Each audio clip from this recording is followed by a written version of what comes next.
कल के पीरियड में हमने डिस्कस किया था कि इलेक्ट्रिक डाइपोल है वो इलेक्ट्रिक फील्ड किस किस पोजीशन पे डेवलप करता है। तो इलेक्ट्रिक फील्ड इंटेंसिटी मैंने बताया था। आज बहुत इंपॉर्टेंट चीज़ें हम बता रहे हैं, ये ध्यान रखें। Some important points to be remembered, some important points to be remembered related with electric dipole and its electric field, right. तो जैसे फर्स्ट पॉइंट समझा रहे हैं, देखो ज़रा समझो ज़रा। मान लीजिए कि ये नेगेटिव चार्ज है और ये पॉजिटिव चार्ज है, और इलेक्ट्रिक डाइपोल जो है जिसका डाइपोल मोमेंट वेक्टर p है, यहाँ पे -q, यहाँ पे +q चार्ज। इस जगह पे मैंने बताया था कि इलेक्ट्रिक फील्ड इंटेंसिटी एक्सिस पर इधर आती है और वैल्यू कितनी है 2p vector divided by 4πε0 k into r cubed, axis के ही डायरेक्शन में बताया था मैंने, ठीक है। और अगर ब्रॉड साइड में निकालना है, लेट ये ब्रॉड साइड पर कोई पॉइंट, तो electric field intensity electric dipole moment के अपोजिट डायरेक्शन में आएगी ब्रॉड साइड पे, और वैल्यू होगी minus vector p upon 4πε0 k r cubed, right. ये हमने बताया। अब आपको एक्सिस पर ब्रॉड साइड पे बताया। कल ही मैंने डिस्कस किया था पिछले पीरियड में कि थीटा एंगल पर, अगर ये थीटा एंगल पर रिजल्टेंट इलेक्ट्रिक फील्ड निकालना है तो कुछ ऐसा electric field vector E theta पे आती है, ठीक है। और वो एक्सिस से कितना एंगल बनाती है, तो मैंने बताया था थीटा प्लस फाई, ठीक है। और इसका फार्मूला आपके कॉपी में है। इट मीन्स डाइपोल के एक्सिस पर electric field electric dipole moment के ही डायरेक्शन में है, ठीक है। और ब्रॉड साइड में electric field electric dipole moment के अपोजिट डायरेक्शन में है, ठीक है। और थीटा एंगल पर इलेक्ट्रिक फील्ड बता चुका हूँ, और इसका मैग्नीट्यूड भी मैंने बताया था। E = P √ 1+3 cos square theta divided by 4πε0 k r cubed, ठीक है। तो ये कल के पीरियड में, पिछली पीरियड में ये डिस्कशन में आई थी बातें, जिसको आप नोट कर लिए होंगे। तो important points to be remember में फर्स्ट पॉइंट ये है, ठीक है। आप नोट कर लीजिएगा और फिर सेकेंड पॉइंट अपन समझाने जा रहे हैं। फर्स्ट पॉइंट हो गया, नोटिस कर लिया। अच्छा, अब सेकेंड पॉइंट समझा रहा हूँ। सेकेंड पॉइंट बहुत ही इम्पॉर्टेंट पॉइंट है, समझा रहा हूँ। इसको साफ कर दूँ, ठीक है, ओके, हाँ ठीक है। सेकेंड पॉइंट देखिए और समझने की कोशिश करिए।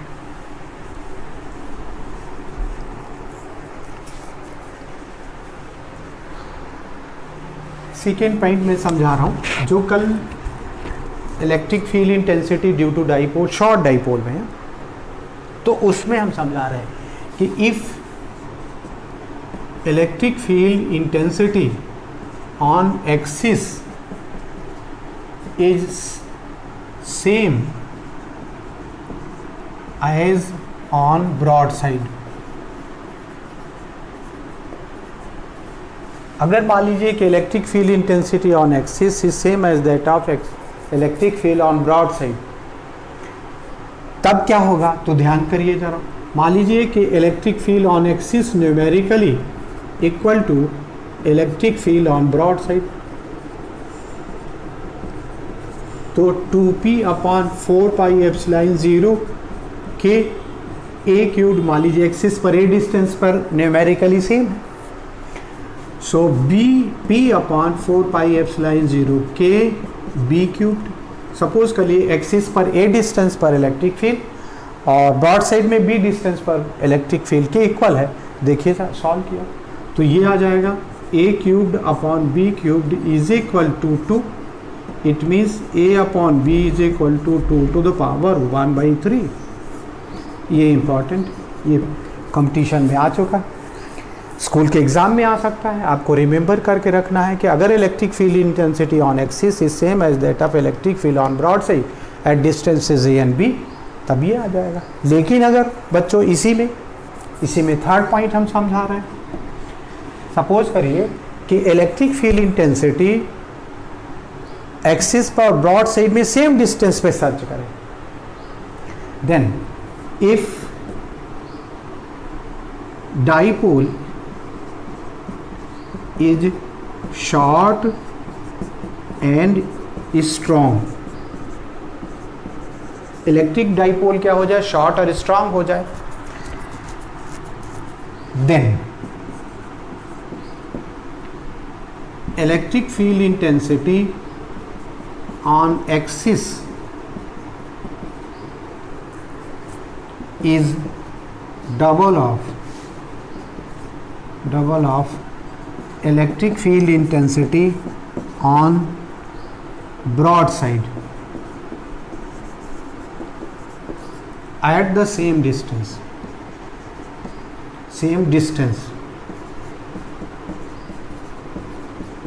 Electric field intensity on axis is double of the electric field on broadside at the same distance. अगर दोनों की डिस्टेंस सेम हो जाए, मतलब ये डिस्टेंस ए और ये डिस्टेंस बी दोनों सेम हो जाए, तब ratio of electric field on axis और ब्रॉड साइड क्या हो जाएगा, डबल हो जाएगा. It means E axis upon E broad side is equal to 2/1. ये भी कंक्लूजन इंपॉर्टेंट है जिसको समझना बहुत ज़रूरी है. एक थर्ड ये नोट कर लीजिएगा, ठीक है. अब ये थर्ड कंक्लूजन आपको समझा रहा है, फोर्थ कंक्लूजन ये लिख लिया, ठीक है. अच्छा देखिए जरा,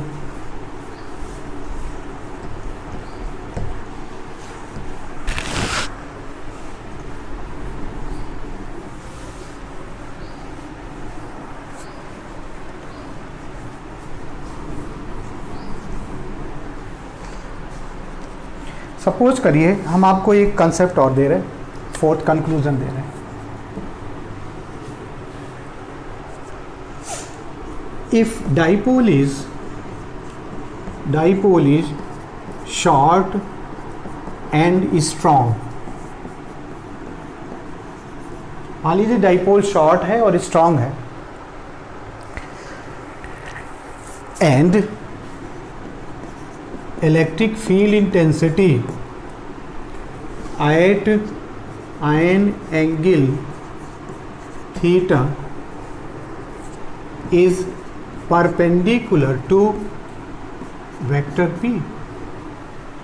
मान लीजिए कि डाइपोल शॉर्ट और स्ट्रॉन्ग है और electric field intensity at angle theta is perpendicular to vector P.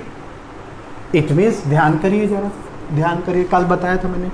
Suppose करो कि ये निगेटिव चार्ज है, ये पॉजिटिव चार्ज है, ये निगेटिव चार्ज है, पॉजिटिव चार्ज है, माइनस क्यू चार्ज है, ये प्लस क्यू चार्ज है. किसी जगह पे थीटा एंगल पे मान लीजिए इलेक्ट्रिक फील्ड इंटेंसिटी परपेंडिकुलर है, ये वेक्टर पी का डायरेक्शन ये है, इसके परपेंडिकुलर तो वेक्टर ई ऐसा है, ये एंगल पूरा 90 डिग्री है. Means theta plus phi is equal to 90 degree. It means theta is equal to 90 minus phi. और हम लोग जानते हैं कि अगर tan थीटा लगाएं तो tan 90 minus phi, tan theta half, ये tan थीटा रहने दें और ये आ जाएगा cot फाई. कल मैंने एक फार्मूला बताया था, आपको ध्यान होगा, कॉपी में होगा, कि tan phi is equal to 1/2 tan theta. ध्यान करिए, tan phi is equal to 1/2 tan theta. ठीक है, तो हम क्या करें कि मुझे cot फाई निकालना, तो 2/tan थीटा, cot फाई यानी 2/tan थीटा. इससे क्या कर सकते हैं, tan थीटा निकाल सकते हैं, प्लस माइनस √2. इससे एंगल डिसाइड कर सकते हैं. ये आपको मिल जाएगा इसमें क्वेश्चन थीटा डिसाइड करने के लिए. तो 4 पोजीशन होंगी जहाँ पे ये tan थीटा, और tan फाई निकालना है तो अपन tan थीटा मालूम है 1/√2, तो √2 का रख देंगे यहाँ पे, तो tan फाई आ जाएगा. tan phi is equal to plus minus 1/√2. ठीक है, तो थीटा और फाई निकाल सकते हैं, ये नोट कर सकते हैं. नाउ अगर मुझे ये करना हो कि what is the magnitude of field intensity in this case, जैसे ये डिस्टेंस r है और इस r डिस्टेंस पे मुझे फील्ड इंटेंसिटी निकालना, तो थीटा डिसाइड हो गया. तो ध्यान करिए इधर मैं ये कह रहा हूँ कि cos² theta is equal to हो जाएगा 1 upon sec square theta, 1 upon 1 plus tan square theta, 1 upon 1 plus tan square 2 है तो 1 upon 3, means cos square theta की वैल्यू कितनी आ जाएगी, 1 अपॉन 3 हो जाएगी, राइट। ये नोट कर लिया होगा आप लोगों ने, बहुत स्पीड से नोट करते चले जाइए क्योंकि थोड़ा टाइम मुझे जल्दी करना होता है, ज़्यादा पढ़ाना है, ज़्यादा अमाउंट में पढ़ाना है, इसलिए थोड़ा स्पीड बढ़ाते जाएं, नोट करते चले जाइएगा। ये नोट कर लिया होगा, ठीक है, ये कर लिया नोट, इसको साफ कर दें, ओके।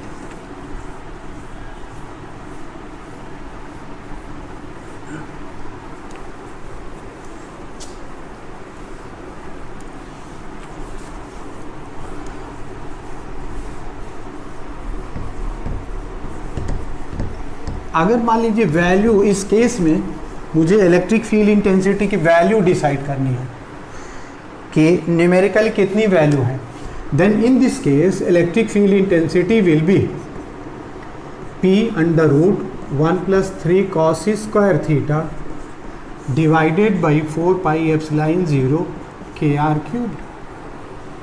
रख लिया इसको, P under root 1 plus 3 cos square theta 1 होता है upon 4 pi epsilon 0 KR cubed, P root 2 divided by 4 pi epsilon 0 KR cube. This is the numerical value of the electric field which is perpendicular to the vector P। ये question आपको आ सकते हैं, school के exam में भी आ सकते हैं, कंपटीशन में भी आ सकते हैं, तो इसको ध्यान रखने की ज़रूरत है, राइट, ओके। इसको नोट कर लिया, ठीक है। मैं ये आज जो है वो इसको साफ कर लूँ, ठीक है, ओके। नाउ ये आपके कोर्स में 12th बोर्ड में है, CBSE बोर्ड में, सभी बोर्ड में है कि behaviour of electric dipole in uniform electric field, behaviour of electric dipole in uniform electric field. तो मैं 1 बाई 1 बहुत सारे टॉपिक डिस्कस कर रहा हूँ, आप 1 बाई 1 क्विकली फिगर बना के समझते जाइएगा। बिहेवियर ऑफ, हेडिंग लिख लीजिएगा, behaviour of electric dipole in uniform electric field. Now behaviour का मतलब ये है कि वो यूनिफॉर्म इलेक्ट्रिक फील्ड है, उसको रखते हैं तो वो किस तरीके से उसका मूवमेंट है, कौन कौन सी फिजिकल क्वांटिटीज़ उसमें एक्ट करती हैं, ये समझाना। तो हम एक एक करके समझा रहे हैं। फर्स्ट है torque, torque on dipole, dipole in uniform electric field, torque on dipole in uniform electric field, ये बताना अपने को। तो torque on dipole in uniform electric field मुझे बताना। देखिए ज़रा, समझिएगा ज़रा। पहले तो बच्चों कि अगर यूनिफॉर्म इलेक्ट्रिक फील्ड को अपने को कॉपी में रिप्रेजेंट करना है तो मैंने parallel electric field lines denote कर दिया। ये parallel electric field lines, electric field lines, तो ये इलेक्ट्रिक फील्ड इंटेंसिटी यूनिफॉर्म समझ में आ जाए, टीचर समझ में आ जाएगा कि अगर uniform electric field lines equal distance में है तो समझ जाइए इलेक्ट्रिक फील्ड कैसी होगी, यूनिफॉर्म इलेक्ट्रिक फील्ड होगी। नाउ हमने मान लीजिए कि एक डाइपोल रख दिया ऐसा, लेट कि ये डाइपोल का एक पॉजिटिव चार्ज है, एक निगेटिव चार्ज, लेट ए पर निगेटिव चार्ज है और बी पर पॉजिटिव चार्ज है। तो इसका इलेक्ट्रिक डाइपोल मोमेंट का डायरेक्शन फिजिक्स में अपन लोग निगेटिव चार्ज से पॉजिटिव चार्ज की तरफ, वेक्टर पी का डायरेक्शन ऐसा है, ये माइनस क्यू चार्ज है और ये प्लस क्यू चार्ज है। Uniform electric field intensity vector ही है, तो यूनिट पॉजिटिव चार्ज पर फोर्स जो लगता है वो है वेक्टर ही, और अगर क्यू चार्ज है तो इस पर फोर्स लगेगा इस डायरेक्शन में, इलेक्ट्रिक फील्ड के डायरेक्शन में, F B is equal to Q into vector E in the direction of the field, और निगेटिव चार्ज पर फोर्स लगेगा F A Q into E in opposite direction of the field. ठीक, अच्छा अब देखिएगा, मान लीजिए इस पर वेक्टर लगाना है तो जैसे ये वेक्टर ही होगा, वेक्टर एफ बी होगा तो यहाँ वेक्टर ही हो जाएगा, और जब इस पर वेक्टर लगाना होगा तो दोनों इलेक्ट्रिक फील्ड के अपोजिट हैं, तो वेक्टर ही जैसे लगाए तो यहाँ नेगेटिव चार्ज आ जाएगा वेक्टर एफ। मतलब दोनों ये फोर्स क्यू ई वेक्टर और minus Q vector numerically same है, डायरेक्शन एक दूसरे के अपोजिट है।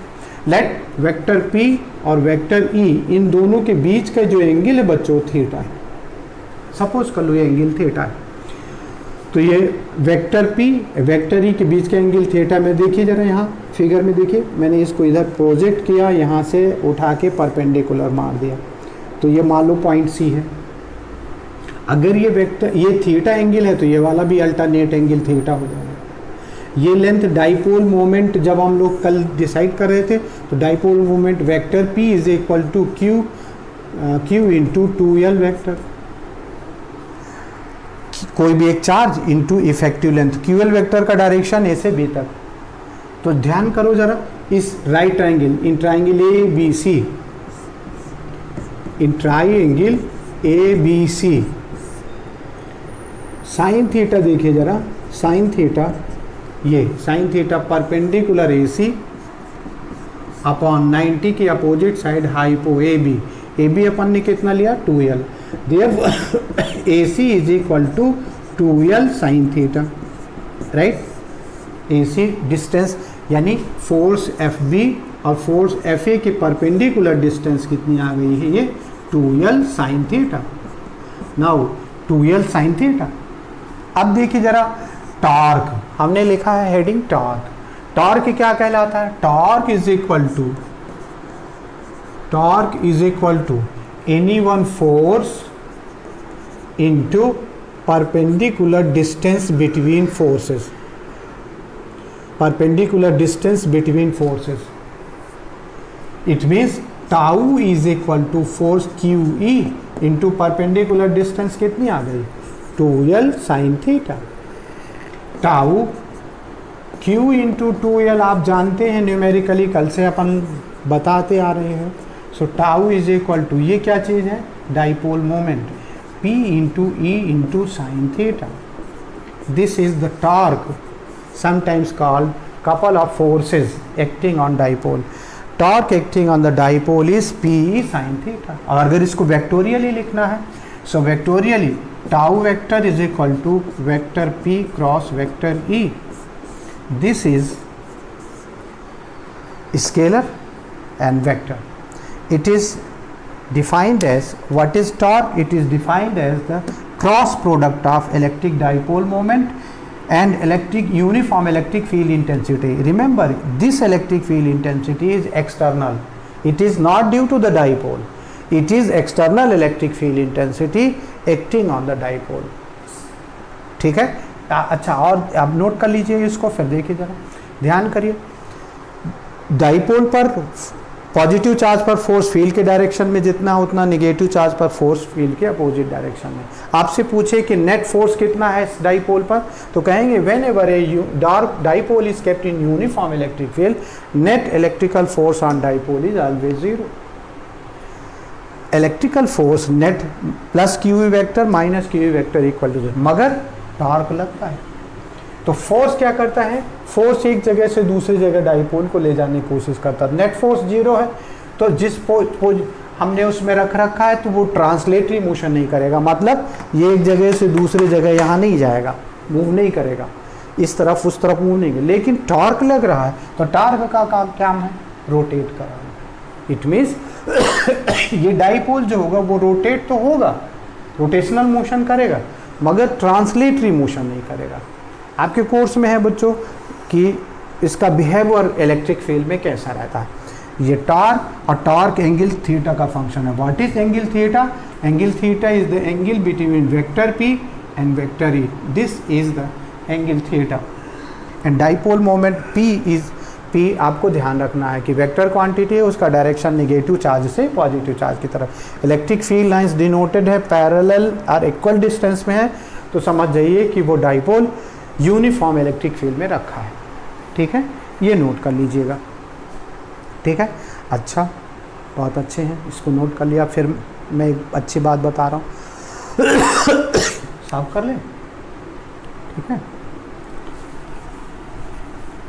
देखिए जरा, टॉर्क हो गया। अब मैं आपको बता रहा हूँ work done. So new heading लिखिएगा, work done. In rotating the dipole. क्या बताना है मुझे? Work done, work done in rotating the dipole, work done in rotating the dipole. What it means? Work done होता क्या है? मान लीजिए किसी पोजीशन पे, किसी पोजीशन थीटा पे डाइपोल है तो उस पर टॉर्क लग रहा, भी हमने समझाया है। वर्क डन क्या होता है? अगर इस छोटे एंगल से हमने इसको रोटेट करा दिया, थीटा एंगल पे है, उसको शॉर्ट एंगल पे रोटेट कराए, तो वर्क डन होता है, work done is equal to D W is equal to tau into angular displacement. What is work done? Torque into angular displacement. तो अगर थीटा एंगल पे रखा, उसको छोटे एंगल से घुमाया, तो वर्क डन टाउ क्या है? P sine theta into D theta. Now अब अगर इसको थीटा 1 से थीटा 2 एंगल तक घुमाए तो वर्क डन कितना आएगा? Then it is equal to integral of p sine theta d theta. It means this is theta 1, this is theta 2। और 11 क्लास में बताया डी डब्ल्यू का इंटीग्रल डब्ल्यू हो गया, कांस्टेंट चीज़ें बाहर चली गई। पीई और साइन थीटा का integral minus cos theta, remember sine theta का integral minus cos theta, theta 1 to theta 2, then it will be PE into minus cos theta 2 plus cos theta 1, upper limit minus lower limit. So work done in rotating the dipole is PE into cos theta 1 minus cos theta 2. This is the work done in rotating the dipole in uniform electric field. Note कर लीजिए और quickly note करिए, फिर मैं potential energy का concept दे रहा हूँ। ठीक है, इसको नोट कर लिया। इसी डाइपोल को, यही फिगर रहेगा और डाइपोल को पहले थीटा एंगल पे है और फिर उसको डी थीटा एंगल से जरा सा माइक्रोस्कोपिक डिफरेंशियल एंगल से रोटेट कराया, तो microscopic work done D W, tau की वैल्यू रख दिया। और फिर इसके बाद अगर मुझे theta 1 direction of electric field से अगर थीटा 1 से थीटा 2 एंगल तक घुमा देना है, रोटेट करना, तो वर्क डन आ जाएगा इंटीग्रल ऑफ। और हमेशा जब भी इंटीग्रल करें अपर लिमिट माइनस लोअर लिमिट, चूँकि माइनस है तो थीटा पहले थीटा 2 की जगह थी, ये थीटा 2 रखा, फिर माइनस माइनस प्लस हो जाता है थीटा 1। ठीक है, ओके, इसको साफ कर दें। ठीक है, ओके, देखिए जरा, आप समझिएगा जरा, थोड़ा फास्ट नोट करना है, कोर्स बहुत ज़्यादा है और टाइम लिमिटेड है, कोशिश करना है कि कायदे से सब चीज़ें मिल जाए। नाउ अब मैं इसको चेंज कर रहा हूँ और एक न्यू हेडिंग इसी में डाइपोल का बता रहा हूँ, electrical potential energy of dipole in uniform electric field. Electrical potential energy of dipole in uniform electric field intensity. Electrical potential energy of dipole in uniform electric field intensity. फिर से वही figure बनाया। अब इसकी डिफिनीशन मैं समझा रहा हूँ। What is definition? तो डिफिनीशन इज दैट कि डाइपोल को इलेक्ट्रिक फील्ड के पहले परपेंडिकुलर रखो और फिर थीटा पोजीशन तक रोटेट कराओ। रोटेट कराने में जितना वर्क डन होगा वही उसकी पोटेंशियल एनर्जी होगी। तो what is its electrical potential energy is defined as work done in rotating the dipole from perpendicular direction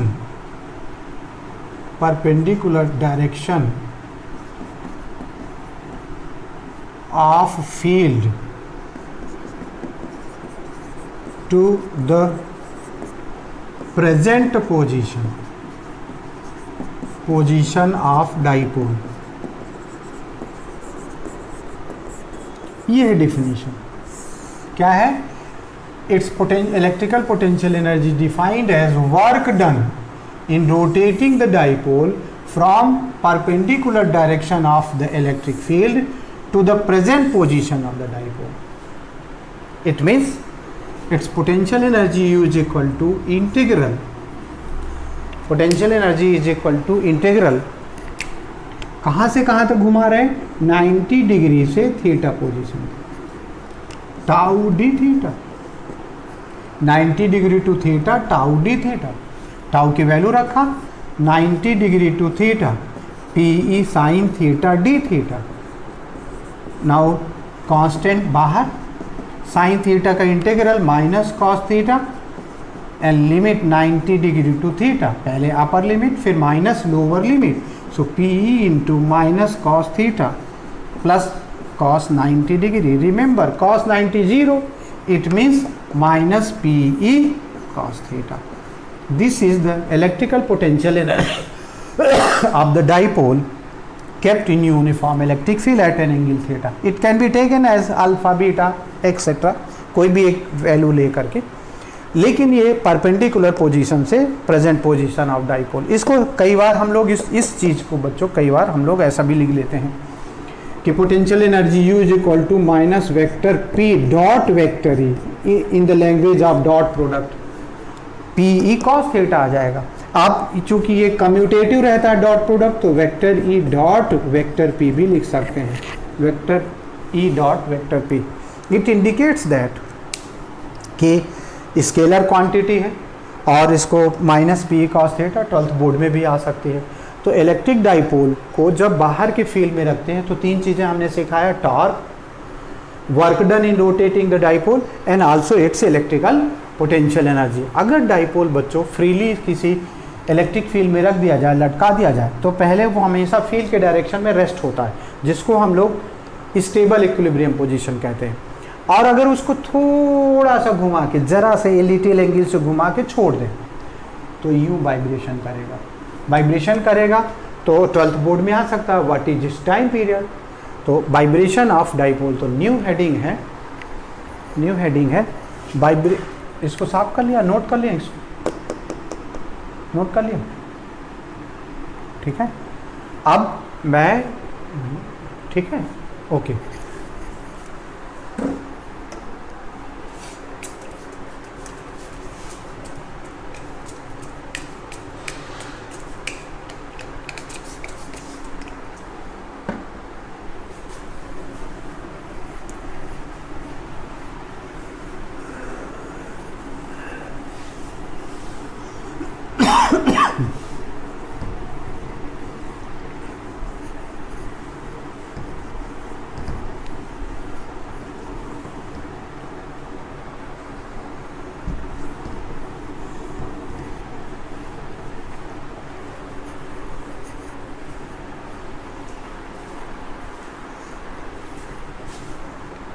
ठीक है, अब देखो जरा न्यू हेडिंग लिखो जरा, vibration of electric dipole in uniform electric field. इसका इसमें क्या आ सकता है 12th बोर्ड में, frequency of vibration, time period of vibration, angular frequency निकालना, ये चीज़ आ सकता है। तो लेट कि आप ये फिगर ड्रॉ करें, क्या हेडिंग लिखिए कि vibration of dipole in uniform electric field intensity. Uniform electric field intensity में वाइब्रेशन ऑफ डाइपोल, उसका टाइम पीरियड वगैरह निकालें। लेट अब हम शॉर्ट में इसको करते हैं कि इलेक्ट्रिक फील्ड ऐसे डिनोटेड है और बहुत छोटे एंगल पे, स्मॉल एंगल पे डाइपोल यहाँ निगेटिव चार्ज है और ये पॉजिटिव चार्ज है, और इस पर एक टॉर्क लगता है जो अभी सिखाया मैंने, PE साइन थीटा। बताया था मैंने पॉजिटिव चार्ज पर फोर्स Q इंटू ई फील्ड के डायरेक्शन में और नेगेटिव चार्ज पर फोर्स फील्ड की अपोजिट डायरेक्शन में, ठीक है। तो ये अपने को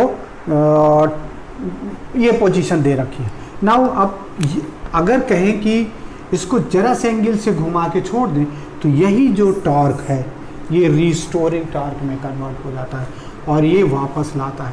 तो ये ऐसा वाइब्रेशन करता है और वाइब्रेशन करेगा अगर एंगुलर डिस्प्लेसमेंट बहुत कम है, 4 डिग्री 5 डिग्री के आसपास है, उससे ज़्यादा नहीं है, तब फिर ये सिंपल एंगुलर मोशन करता है, जिसका टाइम पीरियड का फार्मूला हम डिराइव कर सकते हैं। एंड दैट फार्मूला इज, देखिए जरा, रीस्टोरिंग टॉर्क, हम लोग इसको बोलते हैं restoring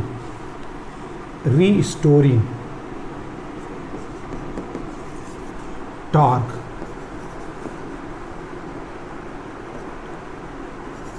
restoring torque tau is equal to minus PE sine theta.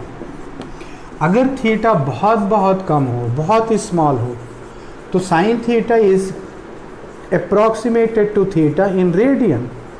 Sin theta can be taken as theta in radian. और टॉर्क का क्या होता है? Moment of inertia I into angular displacement. 11th में पढ़ा रोटेशनल मोशन में, तो minus P e into theta. I इधर डिवाइड कर दिया, अल्फा को ऐसा भी लिख सकते हैं, D square theta upon D T square is equal to minus P E upon I into theta. याद करिए जरा, angular acceleration is directly proportional to the angular displacement from mean position. This is the special condition for simple harmonic motion. If restoring angular acceleration is directly proportional to the angular displacement, then the dipole will perform simple harmonic motion. And its standard equation is d square theta upon dt square is equal to minus omega square theta. Standard equation पिछले session में 11th में आपने पढ़ा था कि d square theta upon D t minus omega square theta. Comparing these two results, first and second, तो when you compare first and second result, it means omega square must be p E upon I. Omega is equal to under root p E upon I. Omega 2 pi upon time period under root p E upon I, 2 pi upon time period. So it means time period will be t is equal to 2 pi under root I upon PE. ये 12th board में आ सकता, 12th board में। और इससे related what are the, ये time period और इसका reciprocal कर दे तो फिर अपने को क्या हो जाएगा? फ्रीक्वेंसी आ जाएगी। तो बिहेवियर ऑफ डाइपोल हमने आज आपको क्या डिस्कस किया कि टॉर्क क्या है, पोटेंशियल एनर्जी क्या है, वर्क डन क्या है, टाइम पीरियड क्या है। यही स्कूल के एग्ज़ाम में बच्चों 101% ये स्कूल के एग्ज़ाम में बिहेवियर से क्वेश्चन पूछ सकते हैं, इसलिए इसको ध्यान रखिए। ठीक है, तो आज इस पीरियड में इतना ही, फिर अपन नेक्स्ट पीरियड में करते हैं। ठीक है ना? Okay, thank you.